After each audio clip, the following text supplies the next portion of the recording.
හරි දැන් ඔන්න මේ දවස්වල ඔයාලට තියෙන ලොකුම ගැටලු ටික තමයි නේ ඔන්න උදේ පාන්දර නැගිටිනවා. හරි උදේ පාන්දර 4ට විතර නැගිටිනවා.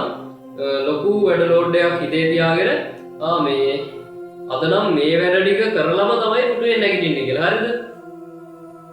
ඊට පස්සේ පැය භාගයක් උඩරි මේ ගැම්මෙන් වැඩ කරයි. අම්මේ මහන්සි. එහෙම නැත්තම් එතනම දැන් ඔයා 4ට නැගිට්ටනම් 4:45 වෙද්දි ඩවුන් මේ 4:45 වෙද්දි ගොරෝ පුටු උඩ නිදි. තේකුත් හදාගෙන හෙන ගැම්මෙන් ඇවිල්ලා වාඩි වුණ කොල්ලා එහෙම නැත්තම් කෙල්ල අන්න පුටු උඩ නිදි. මේක වෙන්නේ ඇයි? මේක වෙන්නේ ළමයි ඔයා හිතා ගන්න බැරිද? ඒ කියන්නේ අපි හිතමු දැන් බයෝ නම් බයෝ ගත්තොත් අද දැන් මේ පිටු 50ක් පාඩම් කරලා තමයි නැගිටින්නේ. හරි? එහෙම කියලා හිතාගෙන වාඩි වුණාම ඔයාගේ මොලේ තේරුම් ගන්නවා නේද? මොලේට හිතනවා අප්පා මේක ගොඩක් අමාරු වැඩක් මේක මේ කරන්න අම්මැලි වැඩක් වගේ එකක් හිතනවා ඔයාගේ මොලේට. හරිද?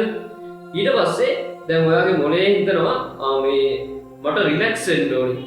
ඊට පස්සේ ඔයාට නිදිමත කියන එක එන්නේ ඔයාගේ මොලේට මහන්සියක් දැනුණාම නැත්නම් මොලේට අමාරුවක් දැනුණාම එයා ඔයාව නිදි කරනවා මොලේට රිලැක්ස් වෙන්න. හරි එහෙම නැත්නම් ඔයාගේ අර ඇඟ ඇතුලේ ඉන්න කම්මැලි ඩයල් එකට හොඳ නිින්දක් දාන්න ඔයාව ඔයාගේ අර ඉන්න උද්‍යෝගීමත් මිනිසාව යට කරනවා. හරි මේක වළක්ව ගන්න තියෙන හොඳම දේ තමයි ඔයා චූටි වැඩක්. ඒ කියන්නේ අපි හිතමු දැන් සාමාන්‍ය බයෝ ගත්තොත් මම මෙන්න මේ ටික කියලා පොඩි කොටසක් අපි හිතමු දැන් සාමාන්‍ය සත්ත්ව සෛලයක් කියලා.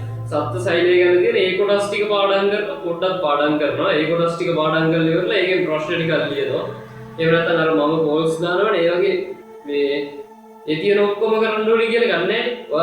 ඔයා පාඩම් කරපු දවසට අදාළ කොටස් ටික පෝල්ස් එකේ මාක් කරනවා.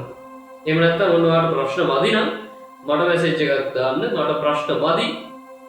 මට ප්‍රශ්න ටිකක් දෙන්න කියලා. එතකොට මං ගාව තියෙන ප්‍රශ්න ටික ඔක්කොම ඔයාලට දෙනවා.